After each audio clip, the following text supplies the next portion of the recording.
नोटबंदी और digital payment के दौर के बाद भी भारत में नकदी की भूमिका आज भी बहुत बड़ी है। ऐसे में भारतीय रिजर्व बैंक अब नकदी को और टिकाऊ, सुरक्षित और लंबे समय तक चलने वाला बनाने की तैयारी में है। इसी दिशा में आरबीआई प्लास्टिक यानी पॉलीमर नोटों का फील्ड ट्रायल शुरू करने जा रहा है। शुरुआती चरण में 10 रुपए और 20 रुपए के 100 करोड़ पॉलीमर नोट जारी किए जाएंगे। कुल मिलाकर 3,000 करोड़ रुपए मूल्य के ये नोट बाजार में मौजूदा कागजी नोटों के साथ साथ चलेंगे। दरअसल आरबीआई ने पॉलीमर नोटों पर काम काफी पहले शुरू कर दिया था। 2014 से 15 में हिमाचल, राजस्थान, गुजरात, कर्नाटक और पश्चिम बंगाल के चुनिंदा शहरों में 10 रुपए के पॉलीमर नोट का छोटा ट्रायल भी हुआ था।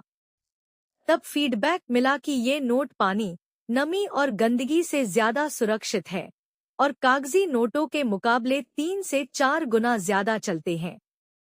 दुनिया में ऑस्ट्रेलिया, कनाडा, ब्रिटेन, सिंगापुर जैसे 30 से ज्यादा देश पहले से पॉलीमर नोट इस्तेमाल कर रहे हैं।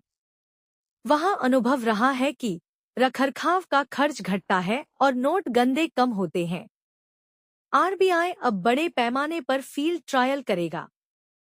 10 रुपए और 20 रुपए मूल्य वर्ग के 100 से 100 करोड़ नोट छापे जाएंगे।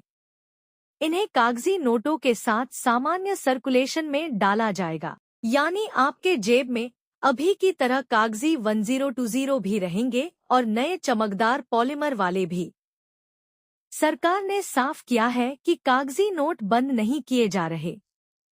कागजी नोट औसतन 6 महीने से 1 साल चलते हैं। पॉलीमर 3 से 5 साल तक चल सकता है।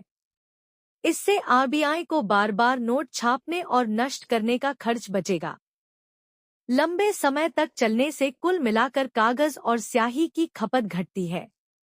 अगर ये 3,000 करोड़ का पायलट सफल रहा तो आरबीआई धीरे धीरे 100 रुपए और 500 रुपए जैसे हाई वैल्यू नोटों को भी पॉलीमर में ला सकता है। इससे करेंसी मैनेजमेंट की लागत घटेगी और नकली नोटों पर लगाम लगेगी। साथ ही एटीएम और नोट गिनने वाली मशीनों को भी पॉलीमर के हिसाब से अपग्रेड करना पड़ेगा। 1020 से शुरुआत करके सरकार पहले लोगों की आदत और सिस्टम की तैयारी परखना चाहती है। कागजी नोट तुरंत गायब नहीं होंगे, लेकिन अगर पॉलीमर पास हो गया तो आने वाले 5 से 10 साल में हमारी जेब में प्लास्टिक के नोट आम हो सकते हैं। आपको क्या लगता है, क्या पॉलीमर नोट रोजमर्रा की जिंदगी को आसान बनाएंगे या कागज की आदत छोड़ना मुश्किल होगा?